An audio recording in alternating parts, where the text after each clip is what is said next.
Voilà, Orlane.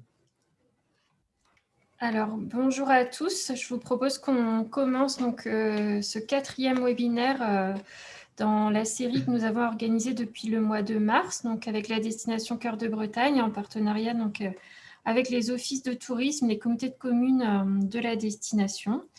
Donc, le thème du jour est stratégie de commercialisation et plan de communication. Donc, l'idée, c'est de vous donner les clés pour mieux, en tout cas, voir les solutions qui existent pour vendre vos produits et mieux vous faire connaître et valoriser. Donc, pour animer ce webinaire, c'est le cabinet Alliance Consultant Tourisme. Avec nous aujourd'hui, donc, on a François Schmitt. Bonjour à tous. Gilles Bourgeois. Bonjour à tout le monde. Et David Paquet. Bonjour tout le monde. Alors, comme pour les précédents webinaires, vous avez un chat à votre disposition. Donc, on vous propose de poser vos questions dans ce chat qu'on se chargera de relayer aux intervenants pour y répondre. Donc, n'hésitez pas. Gilles, du coup, je vous passe la parole.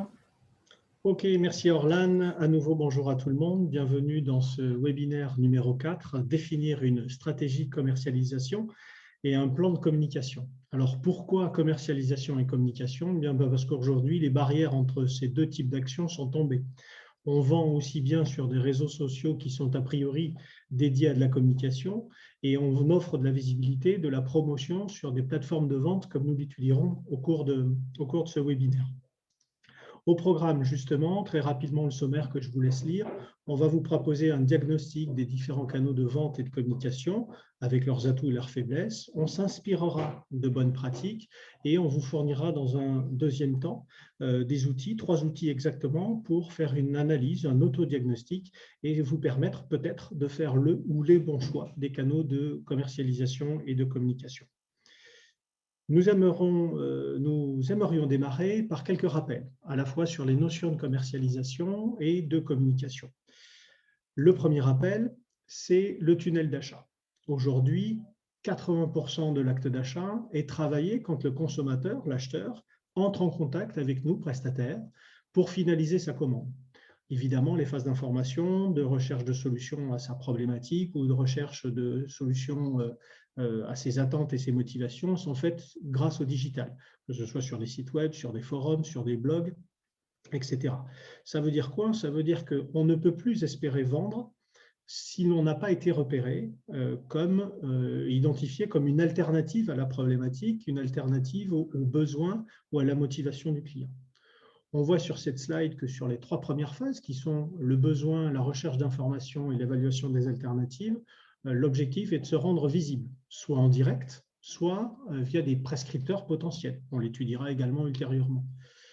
La suite logique des choses, c'est évidemment d'échanger et d'informer et pour susciter l'envie chez celui qu'on appelle encore un suspect, qui deviendra certainement un prospect puis un client si l'on transforme. Et enfin, la dernière phase, post-achat, elle est de favoriser non seulement des ventes additionnelles, mais une communication additionnelle pour entretenir cette relation client et tendre à la fidélisation. Notamment en essayant de transformer des clients fidèles en ambassadeurs communicants. Communicants pourquoi? Ça, c'est effectivement nouveau et c'est en ça où la communication se mélange avec la commercialisation. C'est que ces communicants, ces ambassadeurs ont besoin de reconnaissance et de partage. C'est d'ailleurs valable sur le post-achat, mais c'était valable aussi pendant la consommation du produit, notamment la notion de partage. Et on l'a vu sur des webinaires précédents avec la clientèle itinérante qui a absolument besoin de partager ses bonnes pratiques, ses bonnes affaires, ses bons coins, ses bons prestataires. Au-delà du tunnel d'achat, un rappel sur la démarche de commercialisation.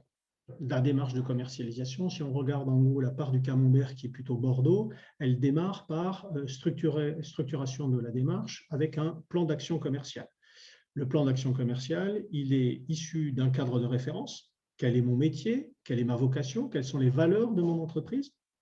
Deuxièmement, quelles sont les cibles clients et mes prospects? Ce que Françoise vous a présenté comme les personas.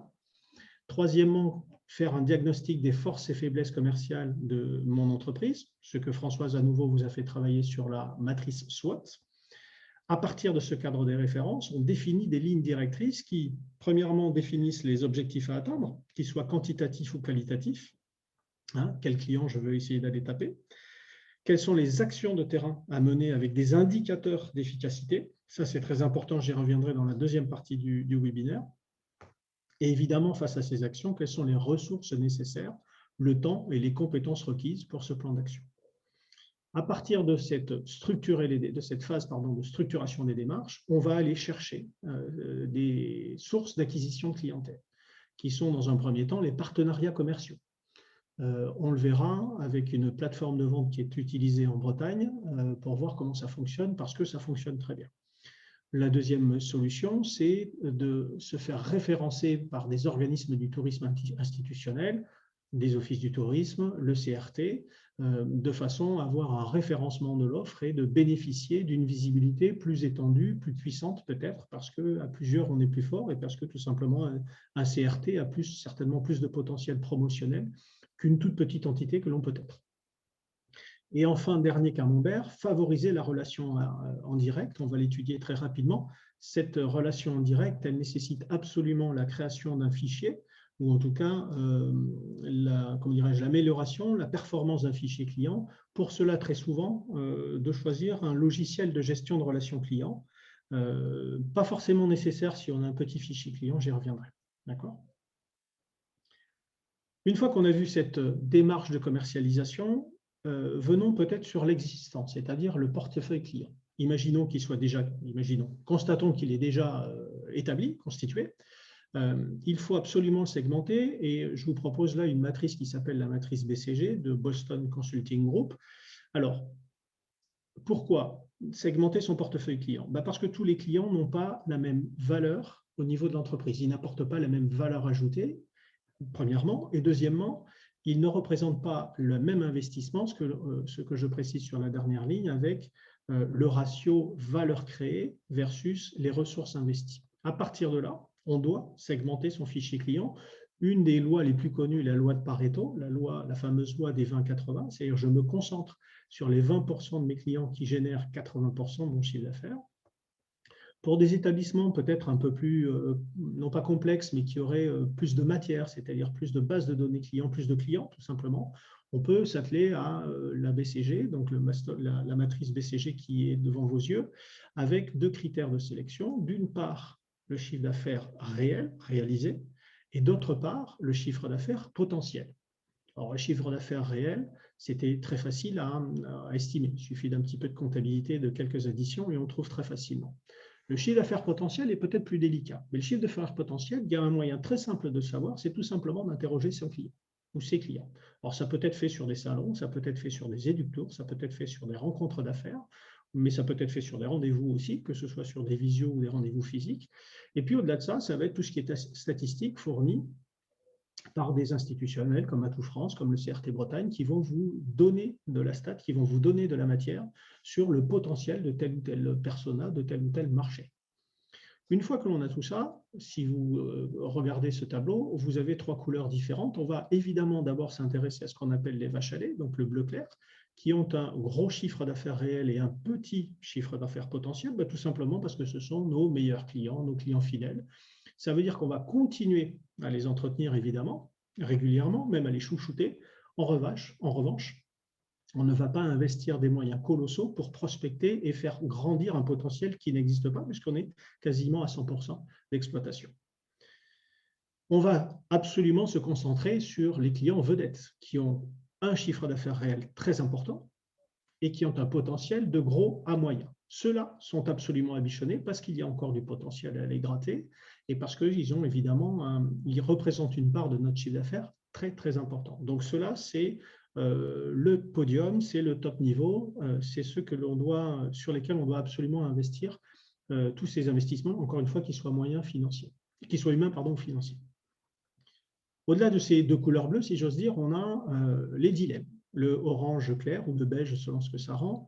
Les dilemmes, comme son nom l'indique, on va réellement se poser la question. Les dilemmes, c'est est-ce que j'ai intérêt à les garder a priori? Oui, mais c'est une étude un petit peu plus approfondie qui va nous permettre de savoir si tel ou tel typologie de client, je la garde, j'investis et dans quelle mesure j'investis.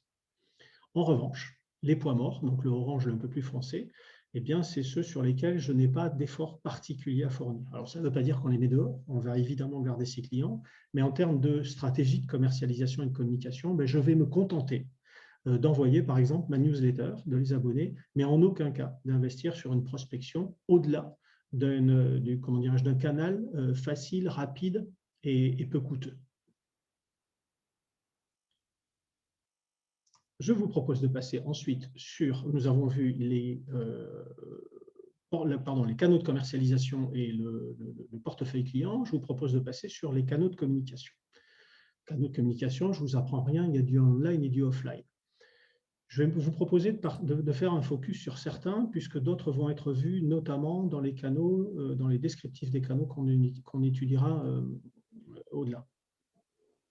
Je vous propose d'abord de rentrer sur les salons, donc sur le offline. Les salons, une bonne pratique me semble être aujourd'hui d'apporter de la variété, de l'originalité, de l'animation. Je ne sais pas si, comme moi, vous êtes déjà posé au milieu d'une allée d'un salon professionnel spécialisé, peu importe, et d'essayer d'avoir une vue globale des stands. Je trouve les salons ressemblent de plus en plus à des foires où il n'y a rien d'intéressant à voir. Les stands sont absolument identiques, avec les mêmes parois, le même guichet, les deux mêmes tabourets hauts, éventuellement la boîte de tagada pour attirer le client, mais il n'y a il y a rarement quelque chose d'intéressant. C'est quand même dommage dans le tourisme qu'on ne soit pas capable parfois de se dire amenons de la variété, amenons de la beauté, amenons du joli décor dans notre salon et créons des animations.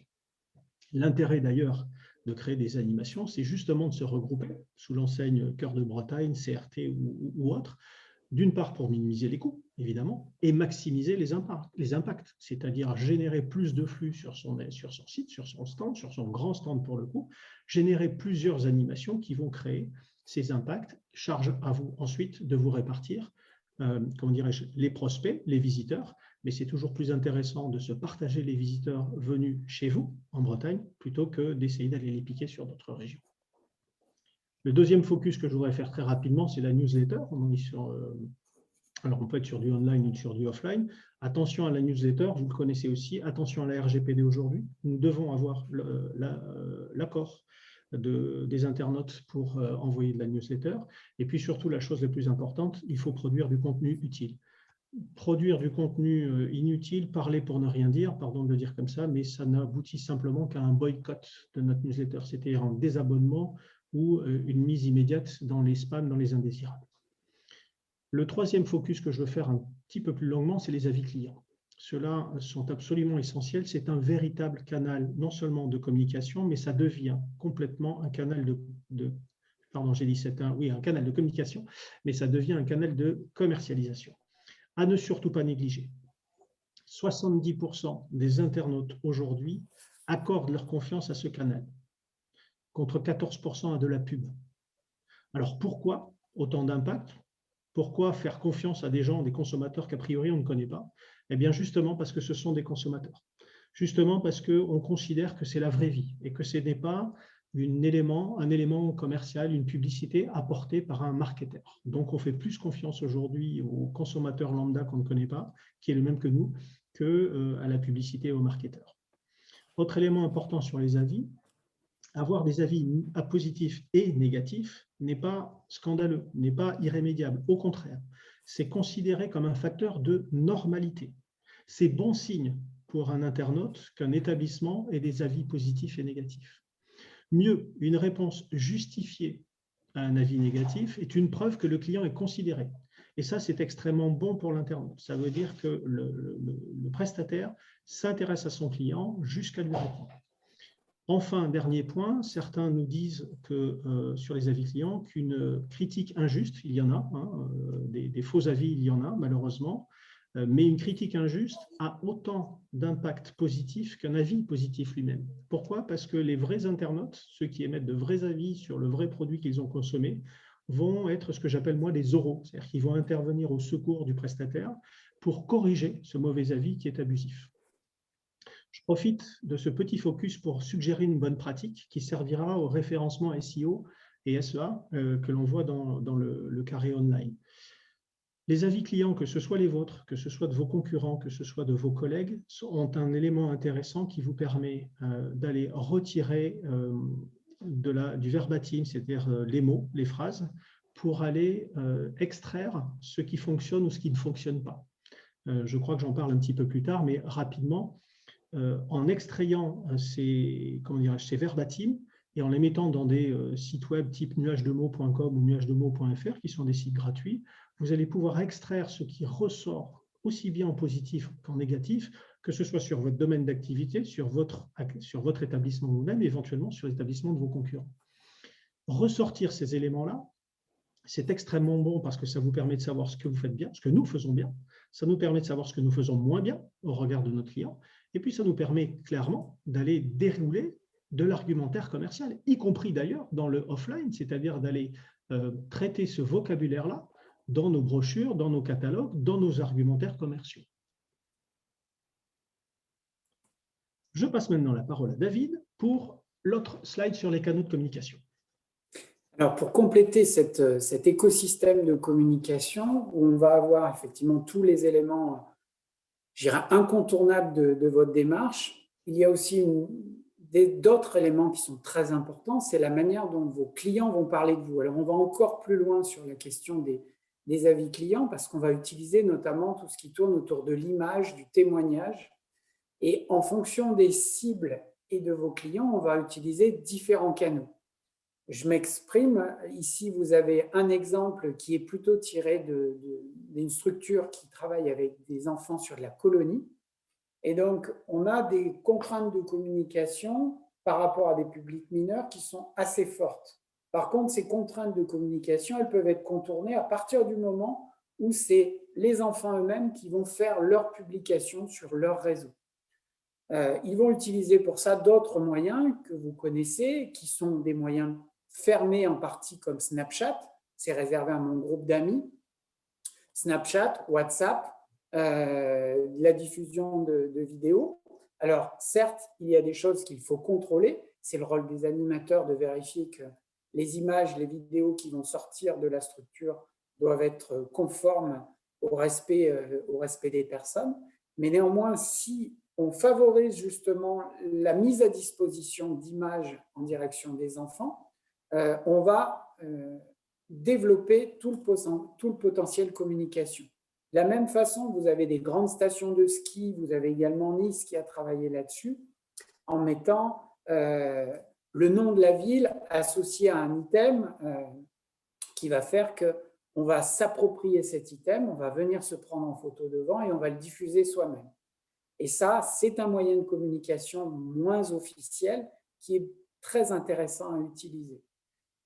On va utiliser aussi tous les forums liés aux parents. Si je reprends mon exemple de colonie, le fait d'avoir des parents qui posent des questions, qui s'interrogent sur le choix de leur séjour, d'apporter des éléments de réponse, comme ça a été dit tout à l'heure pour les avis clients, d'apporter une réponse sur un avis client ou d'apporter une réponse dans un forum, va vous permettre d'essayer de donner un avis qui est censé être objectif. On n'est pas là pour faire de la publicité un peu lourde, mais qui du coup va vous mettre en lumière, va interroger et interpeller en termes de communication. Et donc, les gens vont s'intéresser à vous pour savoir qui vous êtes.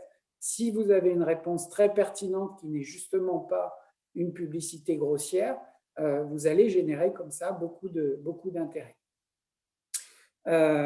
Et puis, dernier élément, on va voir quelques images juste après. Dernier élément, c'est de créer un petit peu l'extraordinaire avec la plus belle photo, la plus belle vidéo par rapport à une mise en situation. Je prends l'exemple sur une petite bosse qu'on va faire sauter à des enfants à ski qui vont filmer eux-mêmes. C'est vraiment le type de vidéo qui va être extrêmement réutilisé par la suite et extrêmement diffusé. Donc, on va utiliser tout ce potentiel image, photos, vidéos et réseaux sociaux en interne et en externe qui va permettre de multiplier par 10 votre communication. Alors, pour favoriser cette communication un petit peu extra, on va voir la diapo suivante.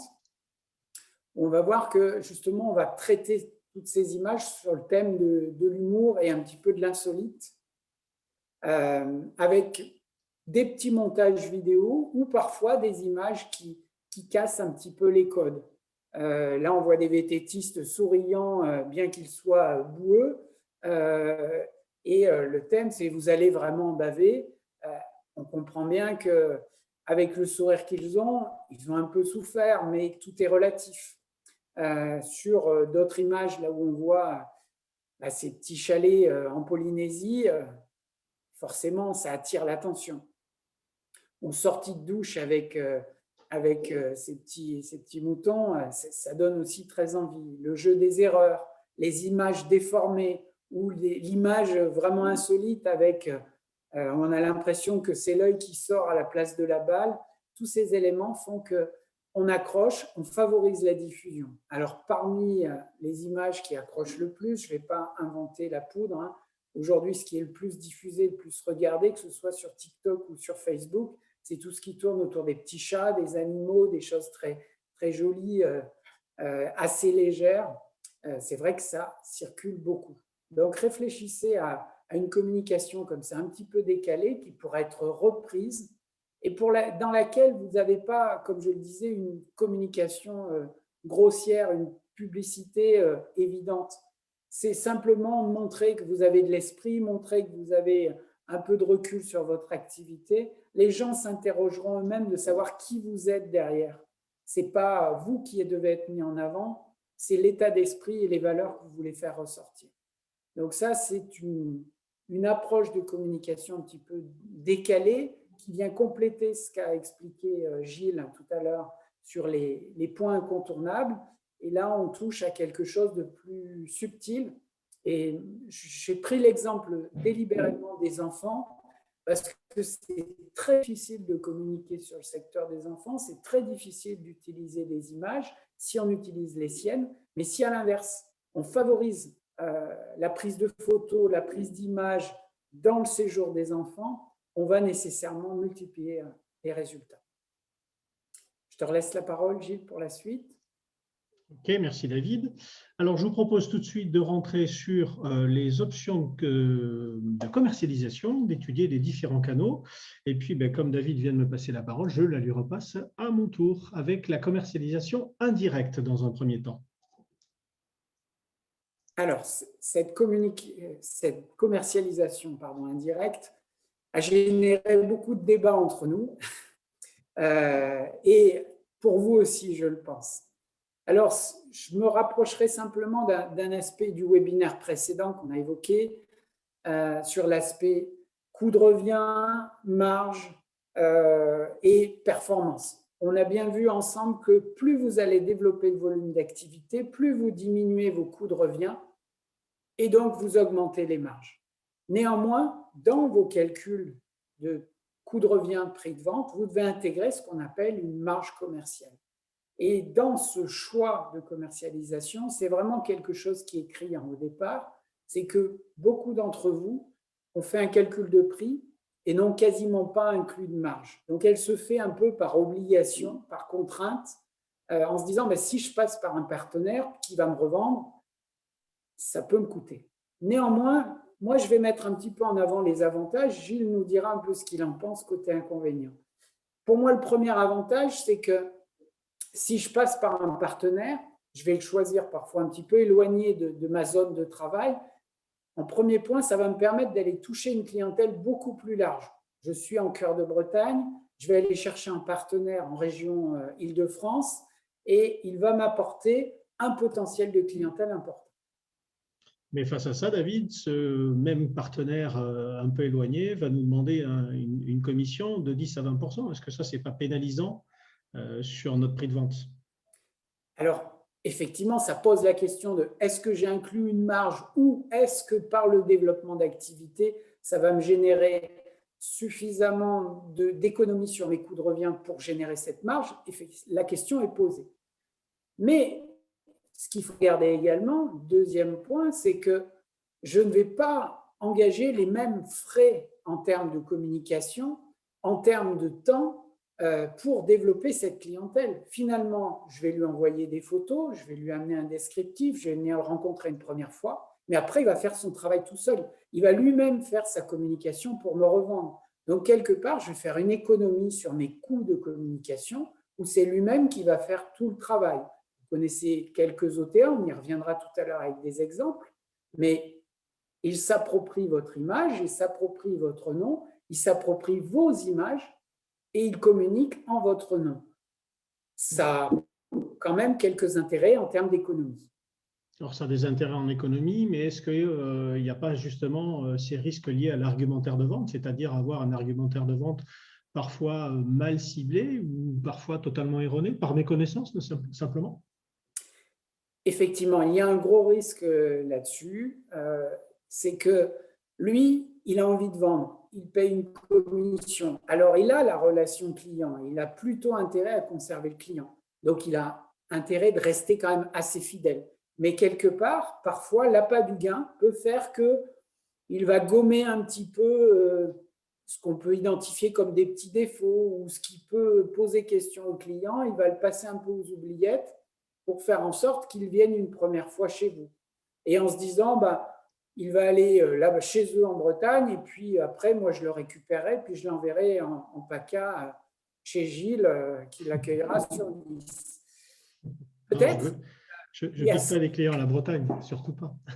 Par contre, cet intérêt-là, alors oui, mais comment gérer dans ces conditions la relation client minimale que l'on a, puisque tu l'as dit toi-même, c'est ce client qui va avoir les données, les infos, les datas sur ce client. Si je suis prestataire, comment faire pour enrichir ma base de données et peut-être évoluer demain vers une commercialisation moins indirecte? Alors, c'est là où la présentation qu'on a fait tout à l'heure sur la matrice BCG et l'importance des différents clients va être fondamentale. C'est-à-dire que vous allez parfois toucher un partenaire qui va vous apporter une clientèle individuelle que vous êtes incapable seul d'aller chercher. On verra certains opérateurs là qui sont incontournables sur de la clientèle famille ou individuelle. Et si vous vouliez avoir cette présence sur Internet, elle vous coûterait très cher et vous ne pourrez pas le faire.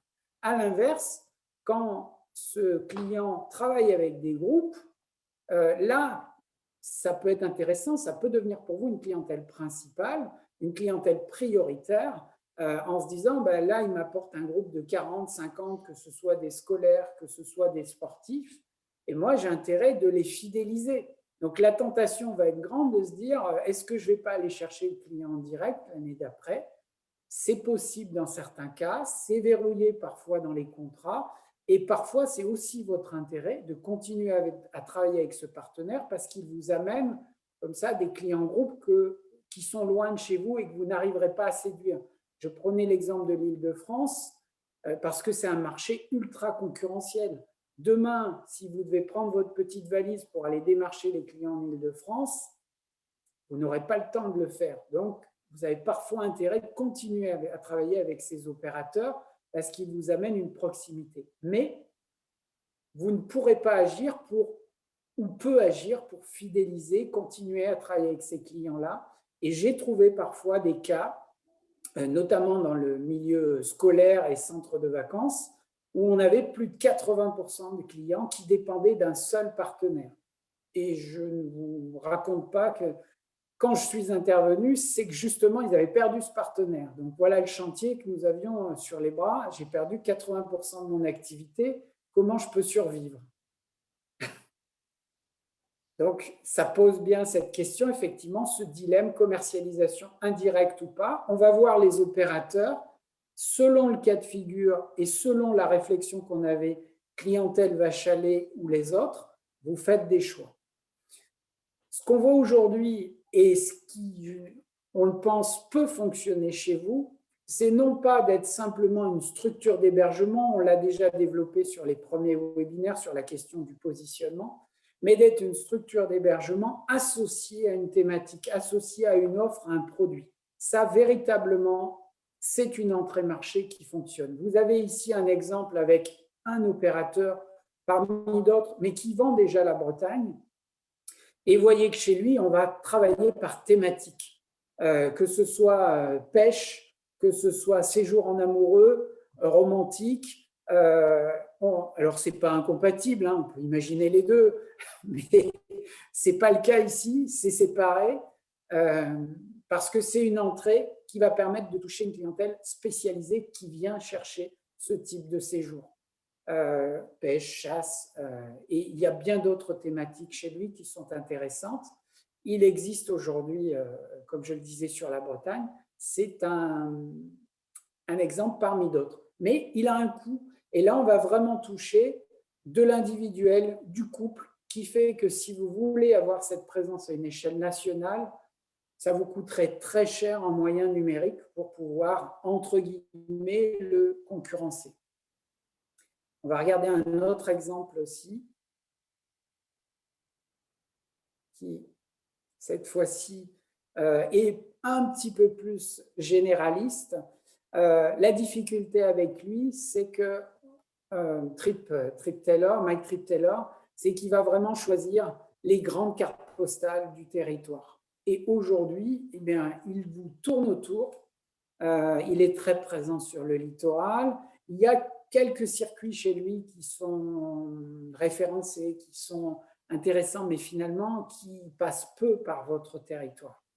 Donc, aller le chercher, ça veut dire arriver aussi avec une offre, un type d'hébergement. Et on avait fait ce travail de positionnement la dernière fois, avec quelque chose d'un petit peu extraordinaire. Un hébergement avec un espace bien-être, un environnement extérieur qui est particulièrement travaillé, des produits avec des activités à proximité. Ça, c'est une porte d'entrée qui peut donner une visibilité pour être présent sur le cœur de Bretagne avec ce type d'acteur. Mais là, encore une fois, lui, il n'est pas fermé. Il va simplement choisir en fonction de la quantité d'offres que vous pouvez lui proposer. Parce que si vous lui dites, moi, je vous propose une semaine par an, il ne va pas s'embêter à mettre une photo, un descriptif, des tarifs et faire la promotion. Si c'est pour vendre 5 jours, même s'il y a 50 lits, ça ne lui suffira pas. Il va vouloir avoir un volume d'offres suffisant sur une grosse partie de l'année, notamment sur la saison la principale. Et c'est une des conditions qui font que les opérateurs parfois ne donnent pas suite parce que vous n'avez pas suffisamment de volume. Et une des manières de répondre à ça, c'est aussi de travailler de façon groupée. On va regarder un autre exemple aussi qui est un petit peu dans cet esprit-là, qui est plus sur cette notion de week-endesque, avec, c'est vrai, un coût de commission, comme le disait tout à l'heure Gilles, qui est assez important. Néanmoins, il a une présence beaucoup plus forte. Et là, se démarquer sur des week-ends, c'est vraiment des choses qui sont possibles pour beaucoup d'entre vous. Maintenant, comme l'a expliqué Gilles, est-ce que c'est prioritaire pour vous? Parce que là, si on déduit les commissions et que vous vendez déjà très bien vos week-ends, ben, ce n'est pas le bon opérateur. Par contre, si vous êtes en démarrage d'activité ou que vous avez des difficultés sur les week-ends, vous pouvez vous adresser à cet opérateur. Il fonctionne aussi sur des séjours, mais son gros savoir-faire, c'est quand même la clientèle individuelle qui se déplace sur les week-ends. Et puis un dernier exemple, là aussi très ciblé, très thématique, qui me tient à cœur. Et on voit que d'ailleurs sur votre territoire, il y a déjà une présence, puisqu'on a 34 hébergements sur votre secteur qui sont concernés. Donc on est avec Abracadarum, qui est le spécialiste des hébergements insolites en France. Et donc, dès l'instant où vous allez avoir ces offres un petit peu décalées, vous allez pouvoir passer par son intermédiaire. Je ne sais pas si je vous ai convaincu à travailler sur l'indirect. En tous les cas, ça doit vous interroger sur votre façon de faire. Ok, alors, merci. Pardon, je t'en prie, David. Tu as terminé, David? Pardon, je t'ai coupé. Oui, c'est bon. Parfait. Alors, merci David pour la communication indirecte. Je vous propose maintenant de passer sur la commercialisation en direct. Alors, vous voyez tout de suite que nous avons mis entre parenthèses quelques éléments qui sont la commercialisation en direct par téléphone, par visio. Aujourd'hui, on vend par visio ou sur les salons. Pourquoi cette précision? Parce que le troisième canal que nous utiliserons concerne la communication digitale. Vous allez tout de suite nous dire, évidemment, la communication digitale, on fait du direct et de l'indirect. Oui, mais on a souhaité faire un focus, c'est l'étude du prochain canal. La commercialisation en direct. Eh bien, comme l'a fait David, on va voir les plus et les moins. C'est écrit, évidemment, une commercialisation en direct, contrairement aux remarques que l'on faisait sur l'indirect, permet de qualifier son fichier. Encore faut-il avoir un fichier qualifié, avoir les moyens, déjà avoir un fichier et d'avoir les moyens de le qualifier. C'est évidemment idéal pour une offre ultra personnalisée, donc être quasiment, en tout cas optimiser son taux de transformation. En revanche, évidemment, c'est chronophage. Et puis, une commercialisation en direct, le gros avantage, c'est que c'est notre ADN, à nous, professionnels du tourisme. On aime discuter, on aime partager, on aime vendre notre prestation à notre client en face. En revanche, effectivement, le digital a pris le pas, a pris le dessus et la communication, la commercialisation en direct peut être noyée par le digital. Ceci dit, le digital permet aussi de faire du direct. On va le voir tout à l'heure à travers le focus sur la communication digitale. Les bonnes pratiques sur la commercialisation en direct, il n'y a pas à tergiverser. L'objectif, c'est de vendre. Il faut y aller pour vendre, il ne faut pas y aller forcément pour de la communication. Oui, on peut communiquer, oui, on peut faire de la promotion, mais il faut bien se mettre dans la tête qu'on y va pour vendre, pour transformer. On n'est plus, si on se réfère au tunnel d'achat, dans ces phases de séduction, dans ces phases d'information, d'aller-retour d'informations entre le consommateur et nous. Il faut donc se préparer à vendre, et se préparer, ça veut dire aussi bien matériellement que mentalement. Matériellement, c'est d'avoir par exemple les bons outils. Mentalement, c'est de se dire, j'y vais pour vendre. Quand on est sur un salon, ça peut être aussi d'avoir, outre l'exceptionnalité, dans le cadre de l'exceptionnalité, ça peut être aussi d'avoir des offres événementielles, des ventes flash. On ne va pas forcément, il ne faut pas aller forcément sur un salon simplement pour faire la promotion de son établissement, de sa destination. C'est de se dire, à l'occasion de cet événement, vous pouvez bénéficier d'offres exceptionnelles, d'offres uniques, valables sur ces 2-3 jours de l'événement, au-delà du stand original dont je parlais tout à l'heure. Encore une fois, s'associer avec les institutionnels, s'associer avec ses confrères de la région, ça permet de multiplier l'impact de cette communication, multiplier l'impact de ces animations et d'en retirer évidemment les bienfaits pour d'abord la région et ensuite individuellement. Commercialisation en direct, contrairement à ce que l'on a vu tout à l'heure qui était segmenter son portefeuille client, on considérait alors qu'on avait déjà un portefeuille client. Imaginons maintenant qu'il faut soit le créer, soit le renforcer. Vous avez là un certain nombre d'éléments ou de sources de prospection. Il faut d'ores et déjà savoir qu'à partir du moment où on démarre la prospection, il faudra à peu près au moins 2 ans, je dirais entre 1 an et demi maintenant avec le digital et 3 ans, avant d'en retirer des recettes, suffisantes en tout cas. Alors, outre les salons dont je viens de parler, les intermédiaires, c'est-à-dire l'indirect dont David nous a parlé et du fichier qualifié qu'on a vu en première partie, je vous propose de regarder les appels d'offres. Les appels d'offres, on est bien placé chez Alliance Consulting Tourisme pour le savoir. Ça nous permet aujourd'hui d'avoir 30 personnes qui nous écoutent au lieu d'une seule. Charge à nous et on verra ensuite si on a été bon ou pas. Mais potentiellement, on a une audience de 30 clients et simplement pas d'un seul. Alors oui, les appels d'offres, ça demande du temps, ça demande de l'investissement gratuit pour y répondre, mais ça peut aussi rapporter, ne serait-ce qu'en communication et commercialisation. Ça peut permettre aussi d'élargir son champ d'action. Je pense notamment aux prestataires loisirs, que ce soit les accompagnateurs, alors ce qu'on appelle les AMM, les accompagnateurs moyenne montagne ou les accompagnateurs vélo, qui potentiellement peuvent aller chercher des marchés, par exemple de création de diagnostic ou de remise en état d'itinéraires pédestres, vélo, et pourquoi pas fluviaux. C'est un business qui peut se créer en dehors de leur saison, qui est intéressante et qui permet d'aller identifier des clients au travers des appels d'offres. L'achat de fichiers, comité d'entreprise, association par zone géographique. Si on parle d'itinérance, si vous cherchez par exemple des associations de randonnée, c'est très facile d'aller sur le site de la Fédération française de randonnée et vous allez avoir une identification des associations, même par zone géographique. Donc, ça peut être une clientèle de proximité à aller chercher. Attention, quand on achète un fichier, demandez systématiquement un échantillon pour tester. Il doit être gratuit et il doit être testé. Ça vous donnera déjà l'actualisation du fichier, savoir si vous allez payer pour avoir de la data intéressante, utile et performante, ou si vous achetez un bottin totalement inutile.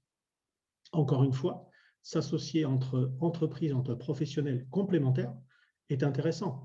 On peut offrir une offre augmentée, associé, et puis 2, on peut partager le coût. Voyons maintenant tout ce qui est partie digitale. Alors, la veille commerciale, je pense qu'on vous en a déjà parlé, très intéressant pour aller chercher des informations grâce à des outils comme Scoopit ou Google Alerts, par exemple, qui nous permettent d'aller chercher de l'information sur les sujets qui nous intéressent. 1, pour nous informer, 2, pour diffuser, c'est-à-dire reposter ou commenter, et on vous encourage à faire ça, et puis évidemment chasser, parce qu'à partir du moment où vous informez, vous diffusez, il y a une communauté qui se crée, et c'est une communauté qui peut être ramenée en tant que clientèle. Je reviens aussi sur le référencement des concurrents, que l'on parle de la veille commerciale. Il y a une excellente méthode pour trouver des clients qui est très simple, très basique, qui permet d'aller voir sur les sites web de ses concurrents quelles sont ces références, avec qui ils travaillent, et tout simplement de les rappeler. Pourquoi? Parce que dans le tourisme, d'abord tout le monde le fait, mais dans le tourisme, on peut supposer que le touriste, le consommateur, ne va pas aller, pourquoi pas dans la même région, en tout cas pas dans le même hébergement, ne va pas consommer forcément la même activité. Eh bien, le démarcher pour lui proposer de la variété, c'est aussi lui permettre de rester chez vous, c'est-à-dire en Bretagne, et d'en profiter tous un petit peu. AdWords, oui, je voulais faire un terme, recherche ciblée sur les annuaires, les sites Internet et les campagnes AdWords. Les campagnes AdWords, c'est ce qu'on appelle un A/B testing qui est excellent, notamment pour ces clientèles de proximité ou ces offres éphémères ou événementielles. Ça permet d'aller, à travers un ciblage de zones géographiques, de typologie de clientèle et de centres d'intérêt, d'essayer de faire par exemple une offre intéressante et de voir les retours qu'on a. Donc c'est à la fois de la communication parce qu'on se fait repérer, identifier par une communauté que l'on a définie, et puis on mesure le retour commercial qu'on peut en avoir.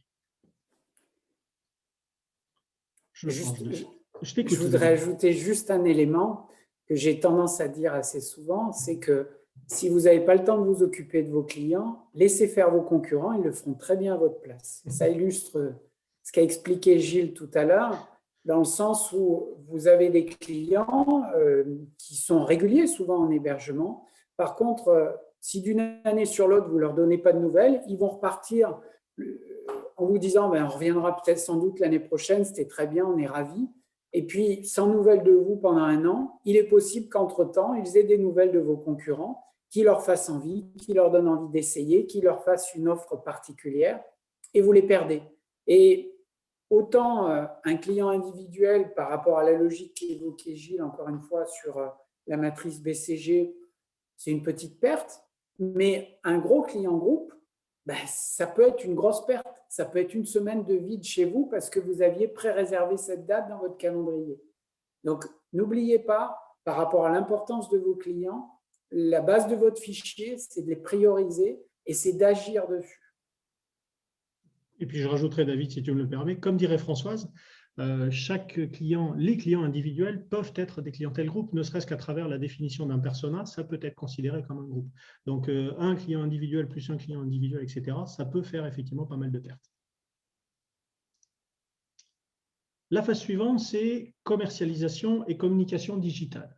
Alors, je vous ai dit tout à l'heure qu'on allait faire un focus dessus parce que, effectivement, comme je vous l'expliquais, sur le digital, on fait du direct et de l'indirect. Voyons déjà les inconvénients de cette communication digitale. C'est d'abord un autre métier. Il est vrai que nous, a priori, professionnels du tourisme, on n'est pas forcément tourné en tout cas enclin à cette technicité. Si on a choisi ce métier, c'est certainement parce que la relation humaine, l'accueil, le partage nous ont plutôt stimulés pour venir travailler dans ce domaine-là, plutôt que bosser derrière une machine, outil ou derrière un écran. À voir s'il faudrait qu'on s'habitue ou pas. Par ailleurs, l'offre est pléthorique. Comment s'y retrouver quand je... Pardon? Oui. Rien. Ah, pardon. Par ailleurs, je disais, l'offre est pléthorique. Comment s'y retrouver, en fait, quand je suis seul dans mon coin avec petit ou moyen établissement? Quels sont mes besoins, d'une part? Quelles sont mes capacités à utiliser correctement ce bon outil? C'est vrai que le digital, la culture, l'engouement pour le digital ne nous aide pas forcément à garder les pieds sur terre. On est souvent noyé d'informations. Il y en a certains même qui parlent d'évangélisation de la culture digitale. Donc, si le digital devient une religion, gardons les pieds sur terre. Et enfin, il y a cette exigence de technicité. Alors, l'exigence de technicité, elle est impérative parce que l'internaute n'accepte plus un site bricolé.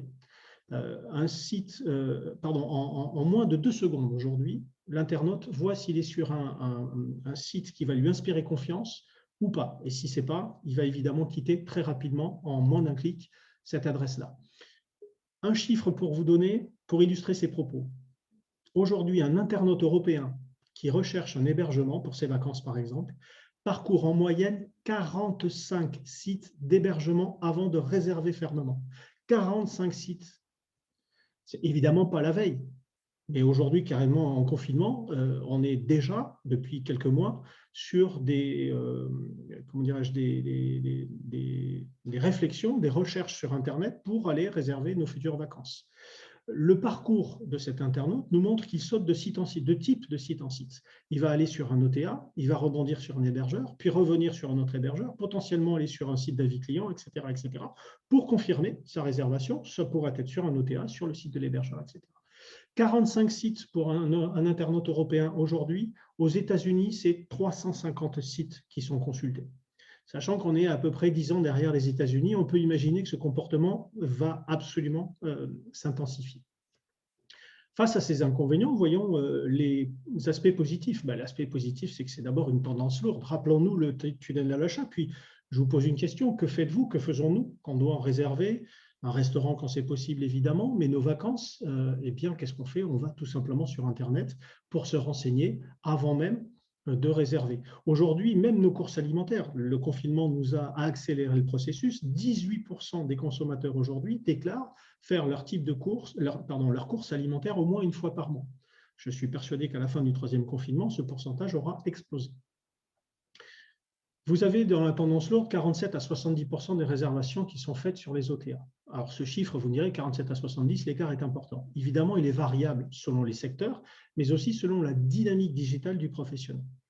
Ce qui est clair, c'est que ce chiffre est en forte hausse, plus 30% entre 2019 et 2020 sur les activités.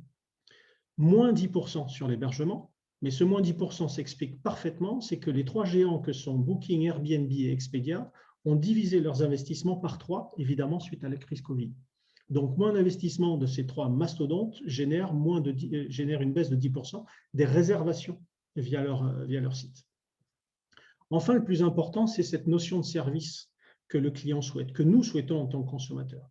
Aujourd'hui, outre l'aspect facile d'aller derrière son écran et de jongler entre différents sites web, par exemple, il y a aussi la souplesse de réserver à la dernière minute. Soit sur un coup de tête, tiens, il fait beau, on est vendredi après-midi ou on est jeudi soir, ils annoncent un beau week-end, je vais partir en Bretagne parce que j'habite Paris et j'en ai marre de partir à Paris, de vivre à Paris. Ça sera pour dans 2 ou 3 semaines, espérons-le. Soit parce qu'on a préparé ces fameuses options 2, 3, 4, 5, 6 mois à l'avance et on va valider l'option en fonction des aléas. Ça peut être des aléas météo, c'est évidemment les aléas sanitaires qu'on ne connaissait pas jusque-là. Ça peut être aussi les protocoles qui sont affichés et respectés par le professionnel. 2 chiffres sur cette notion de service et cette notion de réservation à la dernière minute. En 2018, 28% des réservations étaient faites le jour J. En 2020, 50%. On est passé de 28 à 50% en une année. Et le confinement y est clairement pour quelque chose. Les réservations entre 1 jour et 7 jours maintenant. En 2018, on était à 60%. En 2020, 90%. Donc, on n'a plus le choix. Le consommateur réserve à la dernière minute, au mieux entre 1 jour et 7 jours à 90%. Il faut que l'on ait cette communication et cette commercialisation digitale efficace. C'est un potentiel de croissance qui va bondir. Eloa, une plateforme qu'on va citer tout à l'heure et qui est en partenariat avec le CRT, avec la Bretagne, annonce que 70% des prestataires, tous secteurs confondus, qui ont un chiffre d'affaires inférieur à 250 000 € ne sont pas équipés correctement aujourd'hui. Donc, vous voyez qu'il y a 70% à équiper. Ça, c'est la bonne nouvelle pour Eloa, voire ses concurrents, mais Eloa. La deuxième tendance, c'est qu'en 2021, crise Covid existante encore, c'est que la fameuse 3 géants, Airbnb, Booking et Expedia, devraient être encore limités dans leurs investissements. C'est une opportunité, notamment pour les hébergeurs, de s'émanciper quelque peu de ces OTA, avec la possibilité de toucher des centaines, des milliers, voire des millions de prospects qui n'iront plus, faute d'investissement, ou qui iront moins, faute d'investissement sur ces mastodontes. Alors, les bonnes pratiques, je vous commence par le premier rond qui est s'armer de bons outils. Et les bons outils, c'est d'abord un site web, et un site web moderne et responsive. Responsive, ça veut dire, comme vous le savez, qu'il soit adapté à l'usage des smartphones. 80% des recherches de produits, de services, d'offres touristiques se font sur un smartphone aujourd'hui. 80%. Si le site n'est pas dédié, n'est pas taillé pour une utilisation smartphone, c'est foutu. En 1 seconde et demie, l'internaute aura quitté. Évidemment, mettre de belles images en action, de belles photos, de belles vidéos qui projettent le client dans le produit. Trop souvent, si je prends un exemple de restaurant ou de salle de restaurant, on voit une très belle salle avec un beau décor, mais des tables vides, des chaises vides et une magnifique table nappé blanc. Prenons des photos quand c'est festif, quand il y a du monde. Prenons des photos d'activité avec des clients comme les VTTistes que nous montrait David tout à l'heure, boueux mais heureux. Il ne faut pas hésiter à ce moment-là à faire appel à un bon professionnel. Même si on a des talents de photographe, un bon professionnel spécialisé sur ce type de photographie saura mettre en valeur et saura apporter une vraie valeur ajoutée à vos espaces. Et on dit, vous le savez aussi bien que moi, qu'une image vaut 1000 mots. Pour le reste des bonnes pratiques, je vous propose de les voir sur des slides suivantes, à commencer, et je repasse la parole à David, par la communication via les institutionnels. Alors, sur ce thème-là, moi, je voudrais reprendre aussi un exemple et répondre à une question qui a été posée par les participants, en lien avec, encore une fois, le tableau de Gilles tout à l'heure. Cette notion de clientèle vache à lait, clientèle prioritaire. Un très bon exemple et un des meilleurs exemples que j'ai pu rencontrer, c'était sur le territoire de Belfort, où on a travaillé avec à la fois l'Office de tourisme de Belfort, qui est en même temps en partie comité départemental du tourisme sur le territoire de Belfort. Sur ce territoire, ils ont fait le constat qu'il y avait de magnifiques équipements de congrès réalisés par la ville et par le territoire, et que dans un premier temps, il y avait encore beaucoup à faire pour compléter cette activité congrès. Qu'est-ce qu'ils ont organisé? Un club des hôteliers. Les hôteliers qui étaient en concurrence pour venir travailler avec cet équipement se sont mis à travailler ensemble parce qu'individuellement, ils se rendaient compte que quand ils s'attaquaient à des gros marchés sur, encore une fois, l'Île-de-France, mais pas uniquement, on est tout proche de l'Allemagne, on est tout proche de la Belgique, du Luxembourg. Individuellement, il n'était pas grand-chose, voire rien sur certains marchés. Et donc, collectivement, ils ont créé une offre, ils ont créé une capacité d'accueil en hébergement, ils ont développé des services en commun et ils ont fait aussi leur petite salade interne pour définir qui allait faire quoi, comment on allait s'organiser sur l'année et qui payait quoi en fonction de ce qu'ils réalisaient. Résultat des courses, ils ont eu une progression en 4 ans de plus 25% sur l'activité congrès sur le territoire de Belfort et en particulier sur Belfort-Ville. Je prends cet exemple parce qu'on peut, à travers les offices de tourisme, à travers le département ou la région, avoir une démarche comme ça qui soit structurée. Et Cœur de Bretagne peut aussi être un très bel outil pour avoir cette démarche structurée, pour essayer de se regrouper, pour essayer d'attaquer un marché, d'être actif sur un marché, comme on l'a vu tout à l'heure sur des démarches de prospection, comme on peut l'avoir sur des démarches vers des salons, comme on peut l'avoir aussi sur le numérique. Et là, vous avez une illustration de ce qui se fait et ce qui existe à l'initiative de la région sur la Bretagne, avec des thèmes, avec des modes de découverte qui permettent d'avoir des offres de séjour. Et c'est là où on se dit, mais pourquoi on n'existe pas plus sur ces offres-là? Mais je dirais tout simplement parce que les offres sont insuffisantes. Les offres n'existent pas ou parce que vous ne les avez pas remontées. Remontées via votre office de tourisme, remontées via le département et la région pour faire en sorte que vous trouviez des produits originaux. Parce que ce que vous avez sous les yeux, Histoire et légende, les chemins de Bretagne, Week-end Vintage en Cœur de Bretagne, tout ça, c'est des offres très originales qui sont accessibles sur votre territoire. Alors, certaines le sont, hein, puisque je viens de lire Vintage en Cœur de Bretagne, on est dedans.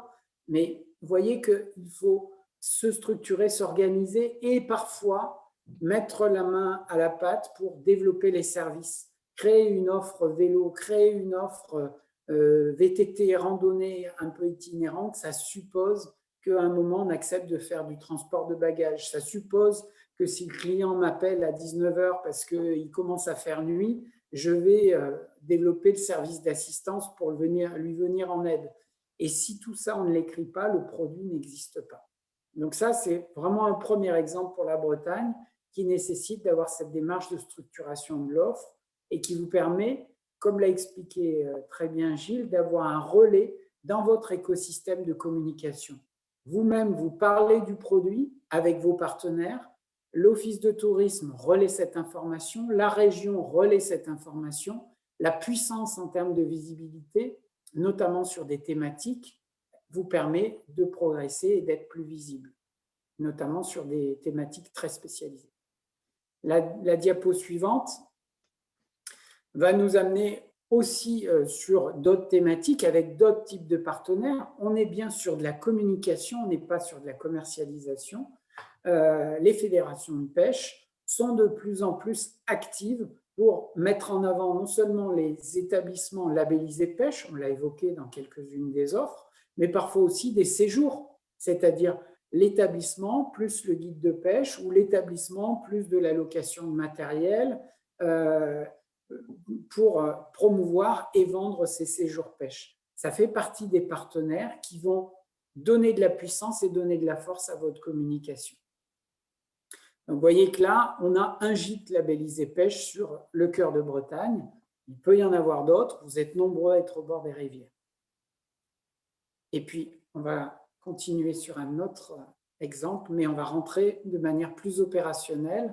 Je te laisse reprendre sur la commercialisation via une plateforme, effectivement.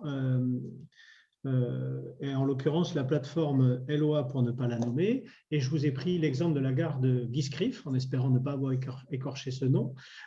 Pourtant Orlan m'a entraîné, mais pardon si je l'ai écorché. Quoi dire là-dessus? Vous présentez d'abord que la gare de Guiscriff, pour ceux qui le connaissent, c'est une offre qui présente, c'est évidemment une ancienne gare, mais donc il y a un musée, il y a un café-restaurant, il y a une offre d'hébergement, il y a une offre de location de vélo et il y a une offre d'escape game. C'est les images que vous avez, parmi les 3 images que vous avez sur le plan gauche. Ce qu'il y a d'intéressant, c'est aussi les images, les deux pavés que vous avez sur la droite. Les bonnes recettes, c'est un peu le résumé, ou en tout cas ce que je vous proposais de voir ultérieurement tout à l'heure.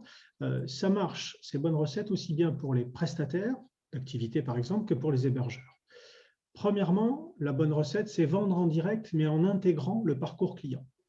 Aujourd'hui, il faut comprendre ses besoins, comprendre ses attentes évidemment, mais évaluer, ou comment dirais-je, mesurer les évolutions de ses attentes et de ses besoins dans son parcours pour fournir systématiquement la bonne information au bon moment. D'accord. La deuxième bonne recette, c'est agiliser les prix. Alors, c'est un terme un peu barbare, mais agiliser les prix, ça veut tout simplement dire qu'aujourd'hui, il ne faut plus se contenter d'avoir des tarifs basse saison, moyenne saison et haute saison. Ça fait fuir l'internaute. En revanche, avoir des tarifs groupes, des tarifs de saison, effectivement, mais des tarifs selon les horaires, ce que l'on a sur la droite, vous voyez que vous avez des horaires à 60 € qui est une offre préférentielle pour l'escape game avant 18 h du lundi au vendredi, alors que l'escape game est valable à 75 € tous les jours de la semaine, y compris le week-end et y compris en soirée. Donc avoir ces offres de prix, cette agilisation des prix différentes, c'est important. Avoir des offres complémentaires aussi. Et à ce titre-là, proposer plus que des réductions, comme le fait par exemple l'escape game, ça peut être une offre complémentaire. Qui empêche la gare de Guiscriff de dire si vous venez le vendredi ou le mardi, j'en sais rien, à 16 h parce que c'est mon jour mortel, je vais vous proposer un petit goûter pour le même tarif. Un petit goûter, ça doit valoir 4-5 €, ça ne coûte pas grand-chose, et en revanche, dans l'esprit, dans la dimension psychologique du consommateur, ça vaut certainement plus que ces 4-5 € pour peu qu'il soit dans le thème, qu'il soit en cohérence et qu'il soit local. Ça peut être aussi des conditions de réservation différentes. Par exemple, avoir des conditions de réservation avec des frais d'annulation pour les prix les moins chers. Effectivement, je vous fais un tarif réduit. Par contre, si vous annulez, eh bien, vous aurez X% de frais d'annulation. Contrairement à un tarif plein pot, si j'ose dire, où les frais d'annulation, particulièrement en période Covid, doivent être discutés, négociés pour offrir de l'assurance ou pour rassurer en tout cas le consommateur qui pourrait être freiné de réserver et d'acheter s'il y a des frais d'annulation alors qu'il paye plein pot. La variété des prix, elle favorise l'étude du site par le consommateur. Elle n'effraie pas, bien au contraire. Ça l'intéresse de voir qu'il y a plusieurs prix. Une petite note pour les hébergeurs spécifiquement. Attention à ne pas rentrer en guerre avec les OTA, type Booking par exemple ou Airbnb. ils doivent représenter une part importante de vos réservations. Il est évidemment essentiel de les garder. Pour ça, un écart tarifaire de 8% est toléré. Au-delà, vous êtes dans le collimateur d'un OTA.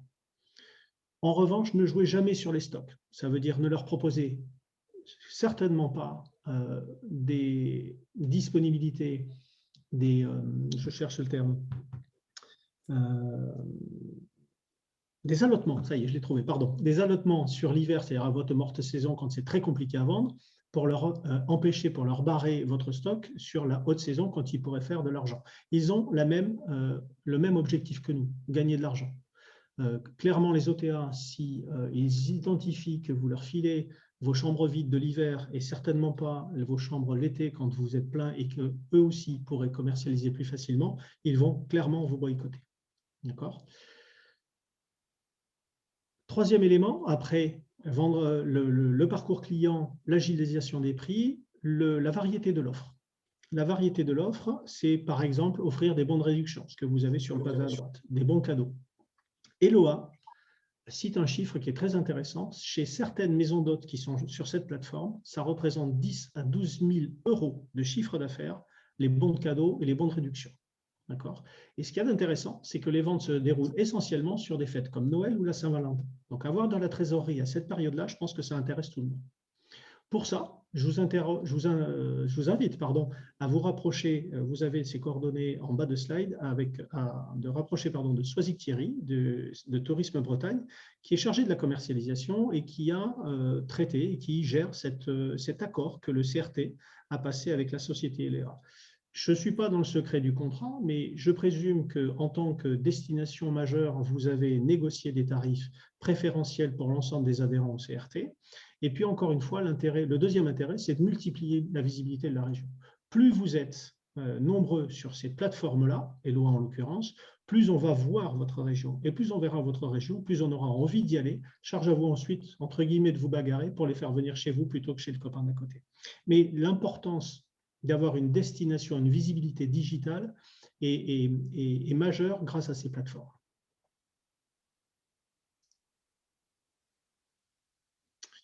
Nous en avons terminé pour la première partie. Est-ce que vous avez des questions? Peut-être faire une première pause, Orlan? Sur ce thème de présentation. Ensuite, on va rentrer sur les outils qui vous serviraient. Pour l'instant, il n'y a pas de questions dans le chat, mais si vous en avez, n'hésitez pas. OK, merci. Alors, on enchaîne. Deuxième partie, évaluer l'efficacité de ces actions commerciales essentiellement. Nous avons d'ores et déjà travaillé sur des premières réunions et nous allons vous proposer 3 exercices. Le premier, 3 outils. Le premier s'appelle l'arbre à post-it. Alors, vous allez me dire, il est mignon, mais il nous fait dessiner. L'arbre à post-it, c'est 2 intérêts. Le premier, vous pouvez le travailler à titre individuel, c'est-à-dire mesurer la pertinence de votre commercialisation à l'échelle de votre établissement. Nous, ce que vous encourageons à faire, c'est de le faire en transversalité. Mélanger des groupes, mélanger des domaines d'activité pour vous réunir. C'est ce que nous avons fait quand nous sommes venus la première fois dans votre cœur de Bretagne, où on avait des restaurateurs, des prestataires d'activité, des hébergeurs, etc., de façon à faire un point sur cet exercice-là qui est présenté sous la forme de 2 types de post-it, les verts et les roses. Les post-it roses représentent les problématiques que vous rencontrez. Là, parlons de commercialisation. C'est un exercice qui peut se faire sur plein de sujets, mais là, on parle de commercialisation, tous canaux confondus. Donc, les post-it roses vont vous aider à identifier les problématiques que vous rencontrez. Et en face de ça, on a donc des post-it verts qui sont les idées, les solutions que l'on peut proposer. Évidemment, comme je vous l'ai dit, vous pouvez le faire à titre individuel, mais ce que nous vous encourageons à faire, c'est de le faire à titre en groupe, y compris en mélangeant ces domaines d'activité. Pourquoi ? Parce qu'une problématique dans un domaine d'activité peut être quelque chose de très facile dans un autre domaine d'activité. C'est-à-dire que cette transversalité va vous offrir des solutions originales, testées, pérennes et solides. D'accord ?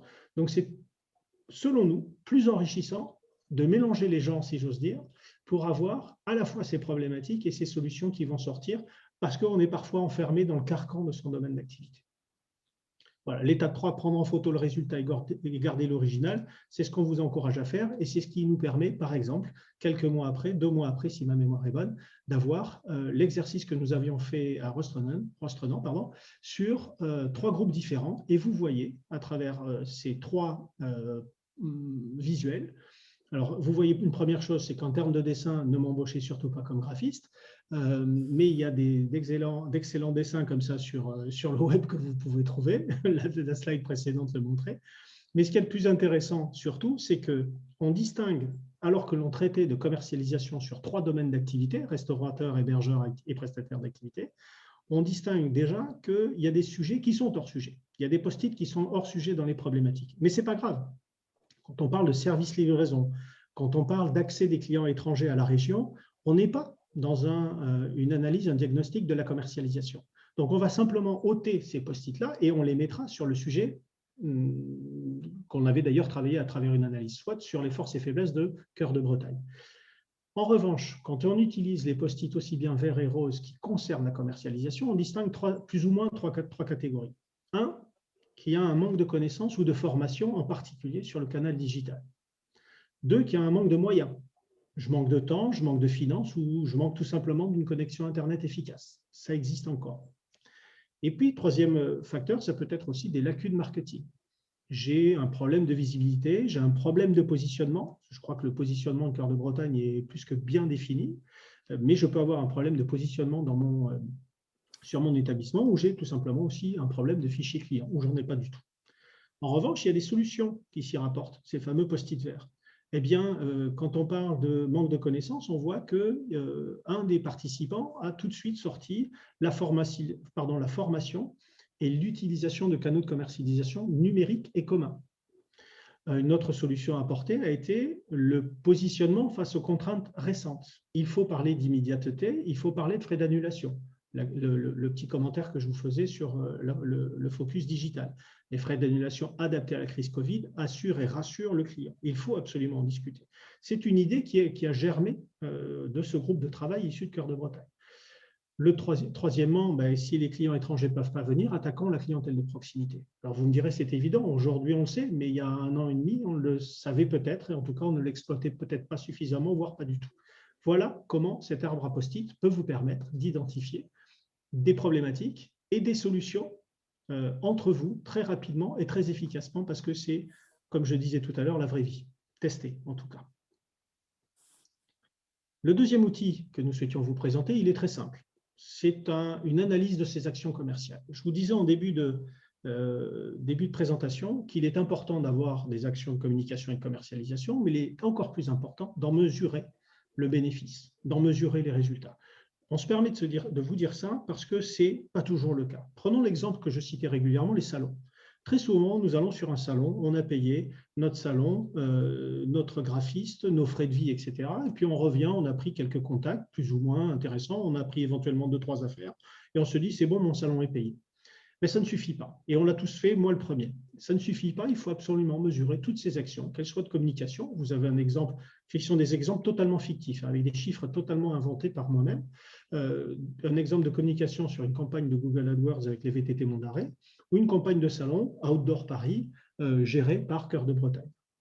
Il est absolument important de mesurer ça, soit sur un simple tableau Excel, si on a un petit nombre d'actions qui peut être facilement synthétisé sur ce tableau, soit avec des méthodes automatisées. Vous avez des logiciels, notamment de gestion de relations clients, qui ont des fonctions, ce qu'on appelle les fonctions premium, donc souvent payantes, qui ont des fonctions tunnels de vente, donc qui permettent de mesurer ça. Mais il est important de mesurer ces indicateurs de performance parce que ça va permettre de faire le tri dans nos actions de communication et de commercialisation. Tout comme l'arbre à post-it, c'est quelque chose qui peut se faire, qui doit se faire individuellement, mais ça peut être aussi intéressant de le faire là, pour le coup, par domaine d'activité. Parce que par domaine d'activité, on va obtenir une synthèse, on va pouvoir la mettre en parallèle avec ses confrères d'autres domaines d'activité et soit dessiner une tendance de ce qui fonctionne, par exemple, pour la destination. S'il y a, pourquoi pas, quelque chose d'exceptionnel en termes de commercialisation à utiliser, on peut le découvrir, soit d'être capable d'identifier ce qui fonctionne le mieux, tout secteur confondu, et dans ces conditions, de concentrer ses moyens humains et financiers sur ces éléments-là. Cette analyse des actions commerciales, elle vous permet d'identifier évidemment les actions qui portent, à condition de définir le critère commun. Est-ce que c'est un coût contact? Est-ce que c'est un nombre de contacts? On voit dans les exemples qu'on a un nombre de contacts transformés équivalent entre la campagne d'AdWords et la campagne du salon. Par contre, le coût contact, n'est pas tout à fait le même s'il est faible, si l'écart est faible. Ça peut être aussi, ce coût contact, un facteur essentiel si on est dans une campagne de commercialisation. Si on est dans une campagne de communication, on va plutôt privilégier évidemment le nombre de contacts.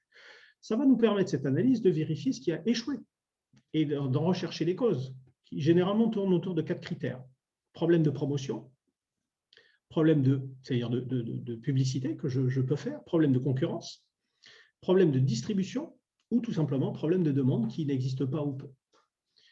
À partir de là, on va déterminer des pistes à privilégier selon l'objectif recherché, promotion ou vente, comme je vous disais, les moyens humains ou structurels qui sont facilitateurs selon les canaux, et puis évidemment les ressources financières, notamment à mobiliser. Et ça, c'est déjà un facteur de tri qui est intéressant parce que certaines actions sont inatteignables, parce qu'elles ont un coût financier trop important, ou en tout cas qui doivent être repoussées peut-être à l'année suivante.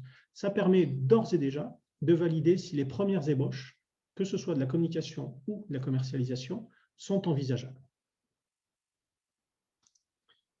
Et il me reste un peu moins, 17 minutes au total, mais un petit peu moins pour vous présenter le morceau le plus solide, qui est le Business Model Canvas, qui est le 3e outil. Alors, comme le disait David aussi, et nous avons été, ça fait toujours débat, ça a fait débat avec nous, ça a fait débat avec Orlan pour ce Business Model Canvas, où l'utiliser.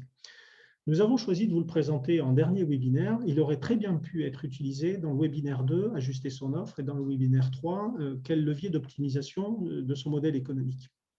On a choisi de l'utiliser enfin parce qu'il synthétise tous ces webinaires-là. Nous avons vu sur les slides précédentes d'aujourd'hui qu'on pouvait jauger l'efficacité commerciale. Nous avons vu un certain nombre, vous avez vu sur webinaire 2 et webinaire 3, comment ajuster l'offre et adapter votre modèle économique. Aujourd'hui, on rassemble ces éléments dans cet outil qui s'appelle donc Business Model Canvas et qui représente, comme tout modèle économique, en fait, qui répond comment l'entreprise répond elle-même aux besoins du client en gagnant de l'argent. Plus précisément, ce que l'entreprise va vendre, comment elle va le faire, dans quel but et pour quel bénéfice. Et au-delà de ça, comment elle se fera connaître, donc sujet de communication. Ce Business Model Canvas, il est une vision synthétique de l'entreprise autour des 4 dimensions, des grandes dimensions. Les clients, l'offre, l'infrastructure et en bas, la viabilité économique.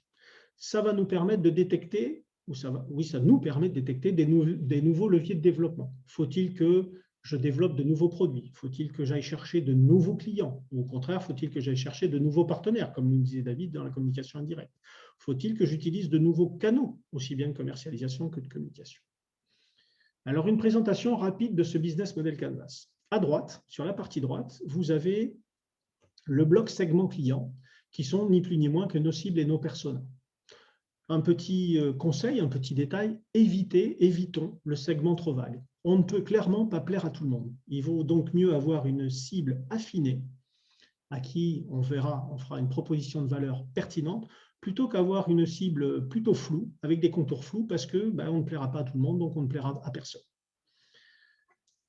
Face à ce segment client, je viens de vous le dire, nous avons évidemment une proposition de valeur que Françoise vous a détaillée sur le webinaire 2.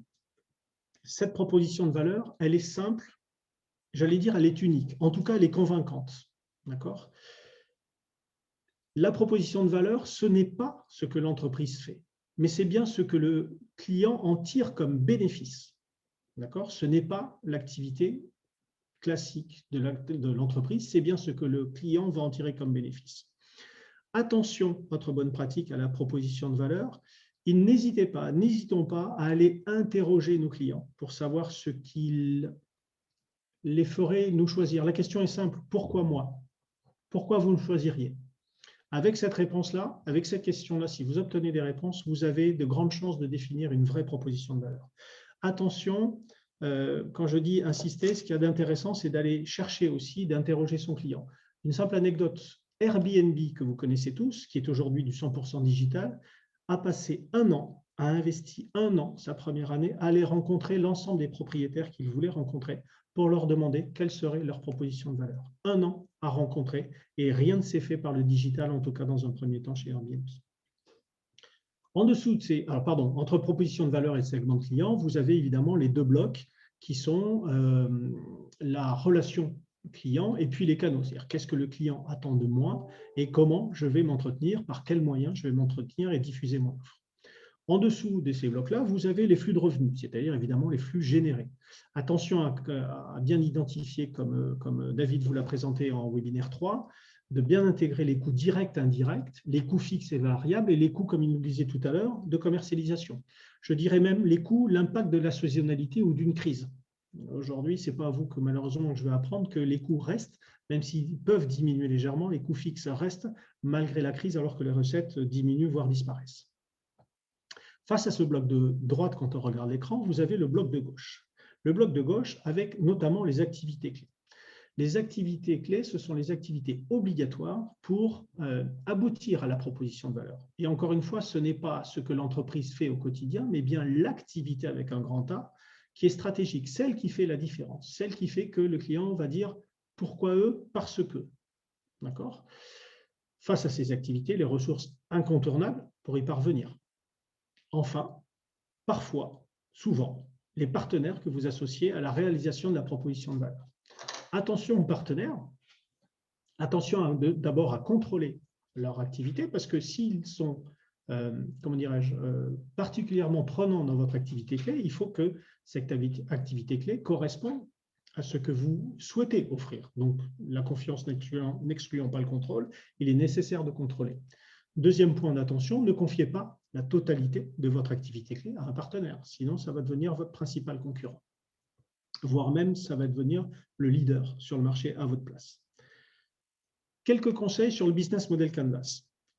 Quand vous allez remplir ces cases-là, moi j'encourage toujours à utiliser des post-it parce que c'est malléable, c'est jetable, etc.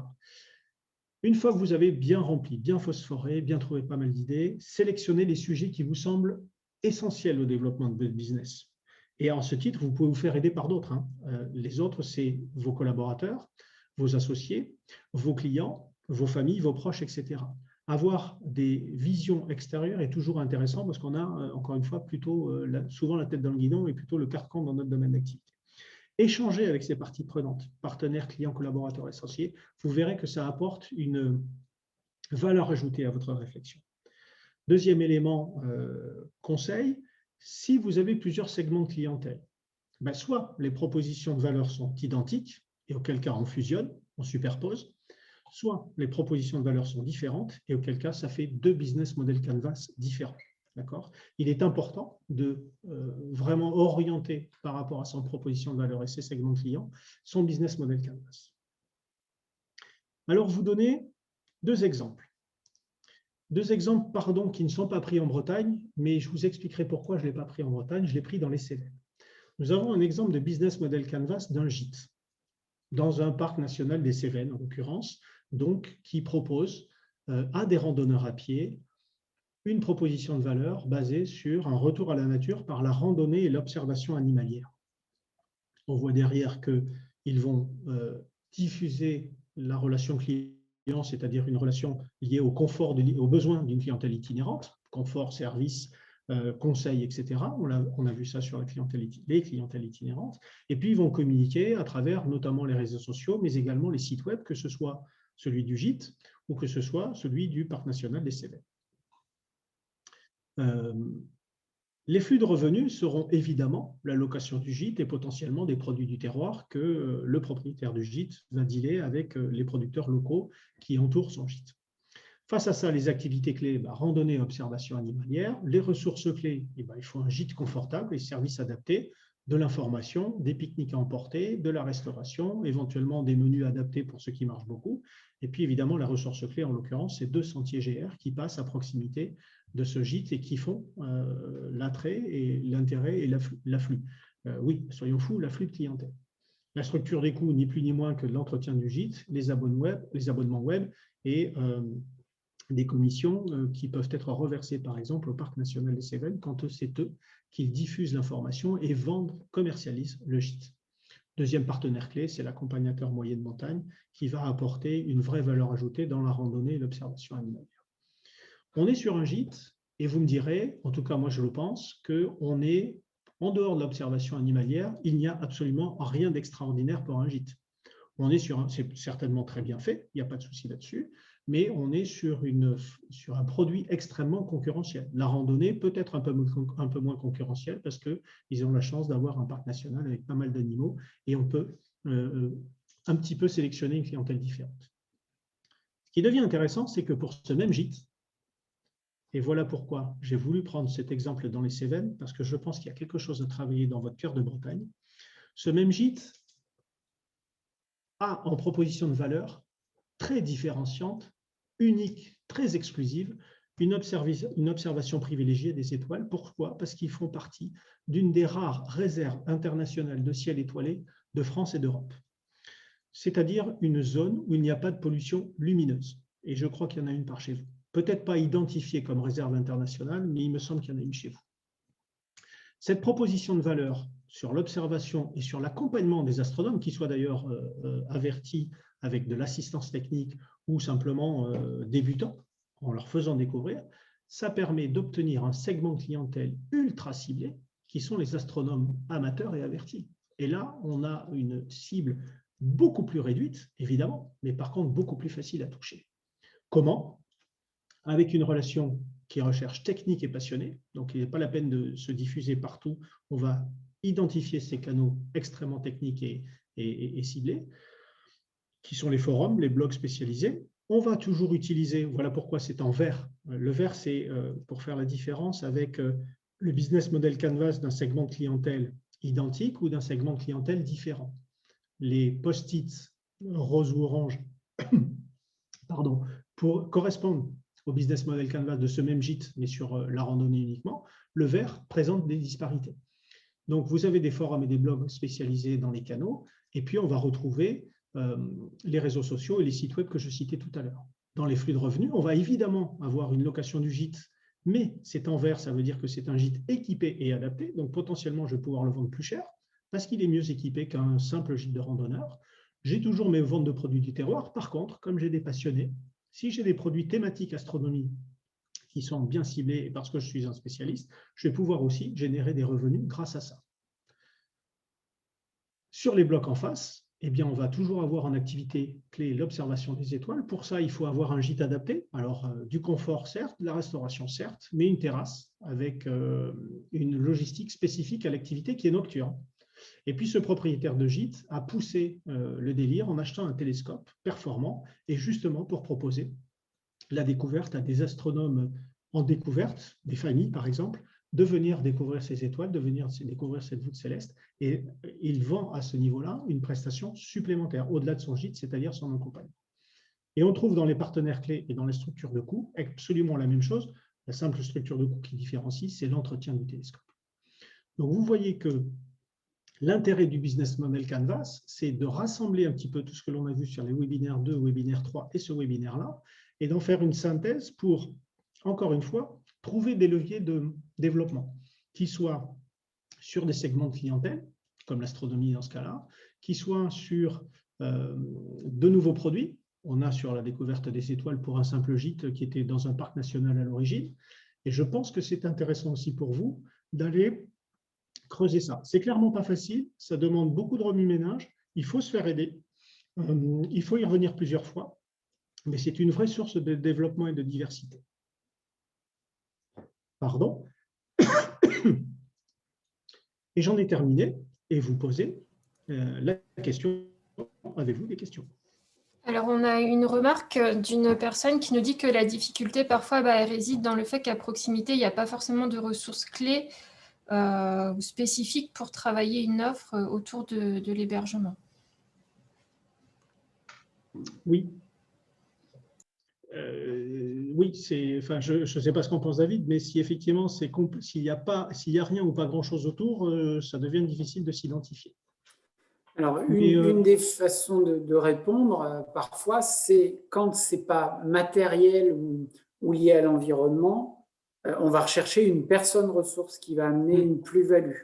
Ça peut être sur réparer son drone ou apprendre à gérer un drone, faire de la photographie. Donc, des ressources extérieures qui viennent amener du contenu sur votre structure, comme par exemple faire du yoga. C'est la personne qui vient ajouter du contenu. C'est la seule alternative si mon environnement, entre guillemets, est pauvre.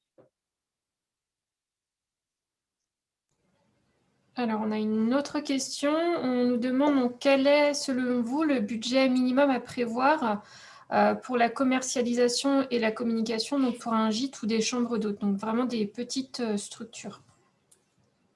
Alors, ce qu'on identifie, nous, sur des hébergements assez dynamiques et dans un milieu concurrentiel que sont les hébergements insolites, on prévoit dans l'établissement du prix et dans les calculs de coût de revient 15% du total de chiffre d'affaires pour l'ensemble des actions de communication et d'aide à la commercialisation, hors commission. C'est-à-dire, d'un côté, on prévoit entre 30 et 60% du chiffre d'affaires qui est commissionné à hauteur de 15%. Ça, c'est pour les opérateurs. 30 à 60%, pourquoi? Parce que 60%, quand on démarre son activité, c'est la part que va vous apporter un partenaire. Et 30%, c'est quand vous avez développé tout ce qu'on vient d'évoquer ensemble, votre fichier, votre stratégie, votre référencement. Petit à petit, les opérateurs extérieurs vont représenter beaucoup moins. Donc 15% sur les commissions, sur 60% du chiffre d'affaires, et 15% sur vos actions de communication qui comprennent tous les outils, plus les dépenses sur le web. Je sais que ça représente une somme importante, mais dans le milieu concurrentiel, vous n'avez pas beaucoup de choix autre que d'inclure ces frais dans votre budget et votre démarche marketing. Un élément pour compléter, alors qui ne répond pas directement à la question, mais pour compléter ce que vient de dire David, on considère que vous êtes dépendant d'un OTA, d'une plateforme de vente, quelle qu'elle soit par exemple, à hauteur de 40% de votre chiffre d'affaires. C'est-à-dire qu'au-delà de 40%, vous prenez d'énormes risques. Ça peut être une stratégie de démarrage, de développement. Attention à bien vérifier ça. Quand David cite effectivement 30 à 60%, l'intérêt est de basculer assez rapidement en dessous de ces 40%. Parce que si vous dépendez de la plateforme de vente, votre équilibre économique en dépend complètement. Alors, une autre question qui est: quel est le pourcentage de la commercialisation en vitesse de croisière? Alors après, moi je dirais que ça dépend d'un point que je voulais évoquer en conclusion, ça dépend toujours de votre situation. C'est-à-dire, est-ce que en termes de niveau de chiffre d'affaires, vous êtes à l'objectif que vous étiez fixé, c'est-à-dire bien au-delà du seuil de rentabilité, avec des résultats, une rémunération correcte et vous faites face à l'ensemble de vos dépenses. Si vous êtes loin de ça, parfois, il faut accentuer l'effort commercial, accentuer les dépenses. Maintenant, quand vous me parlez de vitesse de croisière, ça veut dire que vous avez une part de clientèle fidèle.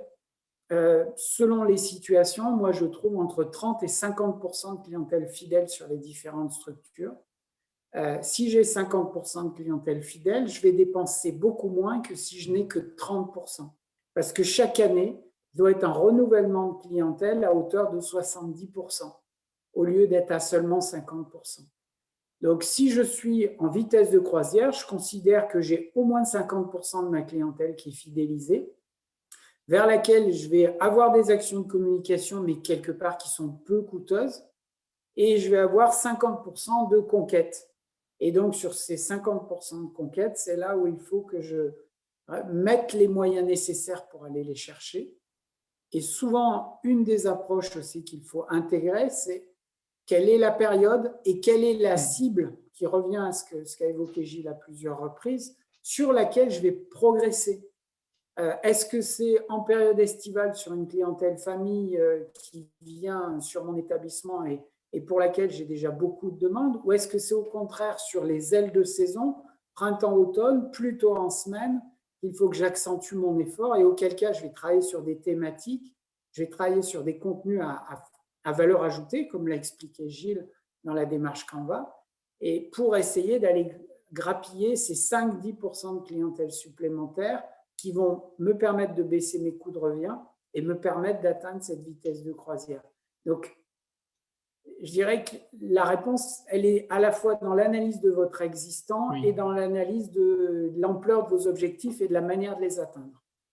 Et elle est sur du test, c'est-à-dire que si on reprend effectivement les matrices présentées en début du webinaire et le deuxième outil sur la seconde partie du webinaire, c'est du test. N'hésitez pas à aller évidemment segmenter vos clients pour voir ceux qui méritent, ceux avec qui on peut se contenter, entre guillemets, d'entretenir une relation, cette fameuse clientèle fidèle qu'il faut bichonner quand même, hein, mais pour le coup, on n'est pas obligé de lâcher les chevaux sur les investissements. En revanche, sur les clientèles vedettes sur lesquelles on peut encore travailler, voire certains dilemmes qui ont un gros potentiel et un chiffre d'affaires moyen pour l'instant, c'est là-dessus que vous pouvez vous dire, cette année ou cette saison, j'essaye ça à travers différents types de canaux de commercialisation et de communication et je verrai ce qu'il en est. Cette étude-là va vous permettre, au fil des ans, d'identifier quel type de clientèle est séduite par votre offre et puis de l'adapter évidemment aux contraintes que l'on vit tous. Je vois les questions supplémentaires. Alors, il y a la question de la moyenne sur le pourcentage de commercialisation. Moi, je dirais, si vous ne voulez pas vous tromper, mettez 12% par an de votre chiffre d'affaires sur vos actions de communication. Vous ne serez pas loin de la vérité. Mais après, choisissez où vous allez, quoi. Oui. Sachant qu'on vous demandera 20%, et puis là, on rentre dans une phase de négociation commerciale. Pourquoi pas donner 20%, mais qu'est-ce qu'on vous propose en face? Je vais vous citer une anecdote. J'étais prestataire d'activité avant, un hôtelier avec qui nous n'avions jamais travaillé, mais qui avait une représentativité locale, nous demandait 20% de commission, alors que c'est ce qu'on versait à notre premier gros client, un hébergeur internationalement connu et qui nous faisait un chiffre d'affaires de l'ordre de, je crois, 600 000 ou 800 000 euros pour les meilleures années. Filer 20% à 800 000 euros de chiffre d'affaires contre zéro potentiel, enfin zéro en tout cas identifié, oui, pourquoi pas. Mais dans ces conditions, vous émettez des conditions dans votre contrat pour dire ce sera fait par palier. On vous demandera régulièrement, on nous demande régulièrement 20%. Pourquoi pas? Mais il faut qu'il y ait une belle carotte en face, quoi. Il faut avoir un joli potentiel et puis plus qu'un potentiel, avoir les garanties que ça peut se réaliser.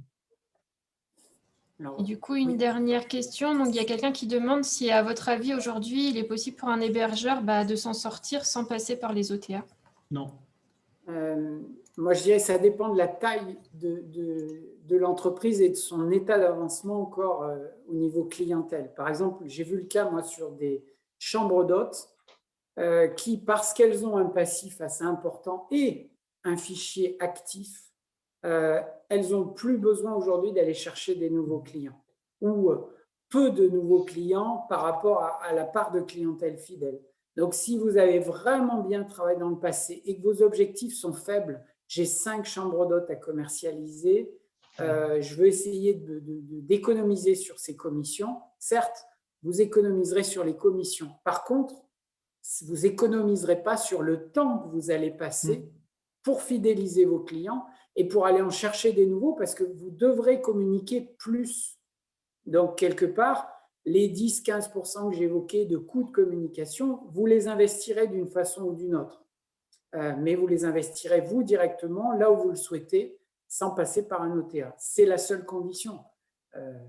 Après quelques années, j'ai vu des cas où, effectivement, les gens disaient, moi, ça tourne, j'ai plus besoin des OTA. Alors, je partage, dans le cadre du gîte des Cévennes, par exemple, que j'ai présenté, je présume que si ce n'est pas déjà le cas, que ce propriétaire peut certainement se passer des OTA. D'un point de vue général, je préfère dire, moi, qu'on ne peut pas s'en passer aujourd'hui. Regardons simplement les pourcentages de réservation dans tout type d'hébergement amené par les OTA, c'est incontournable. Et puis, ce que disait David tout à l'heure, soit vous allez passer beaucoup de temps et investir un petit peu d'argent quand même pour aller chercher de la nouvelle clientèle, soit c'est eux qui vous permettent de le faire. À vous de faire tout simplement le calcul, une balance entre est-ce que ces 15% me ramène plus et plus vite que si je m'investis l'équivalent de ces 15% tout seul. Il y a aussi la remarque aujourd'hui, avec la crise sanitaire, la difficulté pour les hébergements lorsqu'ils recevaient beaucoup de clientèle étrangère chez eux. Donc, comment se repositionner sur une clientèle de proximité? Ça rejoint un peu ce qu'on a pu dire aussi dans les premiers webinaires. Voilà, on nous dit que vous ne nous parlez pas de l'effet billboard. L'effet billboard, c'est le fait d'être présent via des partenaires qui confortent votre visibilité. Et ça rebondit par rapport à la question précédente, c'est de se dire, si moi, je peux me passer des OTA, et du coup, je ne suis plus visible sur les OTA, l'autre question, c'est est-ce que je serai visible? Et c'est la réponse que j'ai donnée tout à l'heure. Vous serez visible si vous êtes actif dans votre communication auprès de vos clients parce que vous avez le contact, et vous serez beaucoup moins visible sur le marché parce que plus personne ne parle de vous. Peut-être les partenaires institutionnels, mais les OTA sont une aide importante selon les secteurs d'activité pour remonter un petit peu en termes de visibilité. Mais souvent, ce qu'ils vont faire, ce n'est pas votre nom qui va être important, c'est votre nom associé à une ville. Et c'est leur présence dans cette ville ou dans l'agglomération qui va vous permettre de remonter. Donc, cet effet démultiplication de la communication est important pour vous.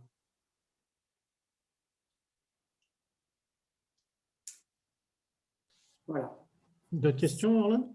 Non, on a fait le tour. Je précise à tout le monde que la présentation, elle est envoyée ensuite par mail. Comme ça, voilà, vous pourrez avoir tous les documents. Si vous n'avez pas participé au premier webinaire, on peut également vous envoyer les documents qui ont été présentés lors des derniers rendez-vous.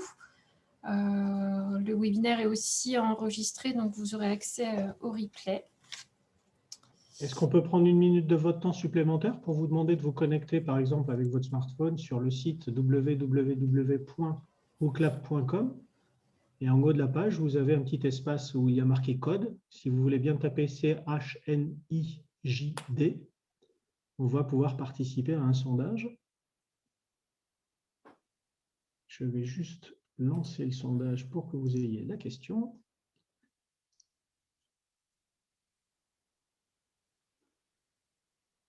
Et je vous invite à voter dès que vous êtes connecté.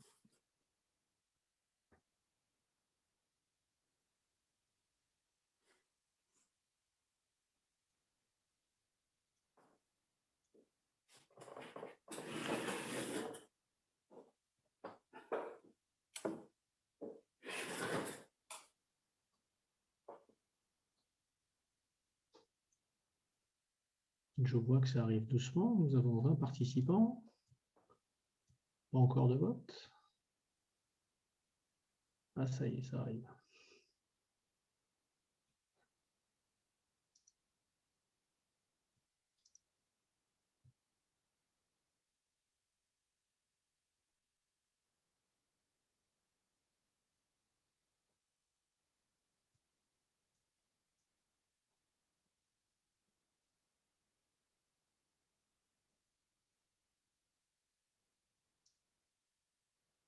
Je vous partage les votes en direct. 2 votes sur 23 pour l'instant. 3 votes, pardon. Ah, c'est partagé, oui. Ce qui est intéressant, c'est qu'il y a quand même de la commercialisation indirecte aussi.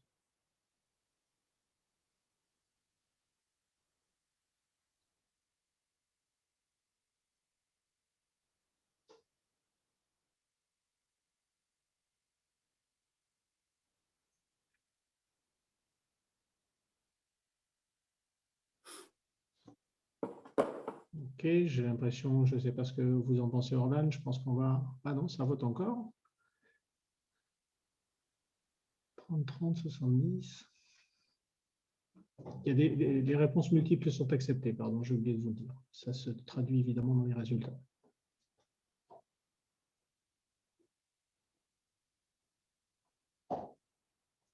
Parfait. Allez, je vais continuer à suivre les éléments. On va voir si ça change. Et puis, si vous n'avez plus d'autres questions, nous vous remercions pour votre attention, tout simplement. Et Orlan, je vous laisse conclure. Merci à tous pour avoir participé à ce 4e webinaire ou au précédent, si vous étiez déjà là. Comme on a déjà pu vous le dire, on est à votre écoute. Si vous souhaitez travailler sur ces notions de tourisme de proximité, offre expérientielle, enfin, ce qu'on vous a présenté les précédentes fois. N'hésitez pas à revenir vers nous pour qu'on puisse vous intégrer dans la suite de notre démarche. La destination, elle a vraiment vocation à mettre en valeur ces expériences-là, à en construire à l'échelle de la destination pour qu'on nous identifie mieux au cœur de la Bretagne et qu'on se démarque dans notre région avec des offres de qualité insoupçonnées comme notre destination et puis qu'on ne trouve peut-être pas forcément ailleurs. Merci à tous en tout cas et puis à bientôt. Merci à tous, à bientôt. Bonne fin de journée. Au revoir. Au revoir.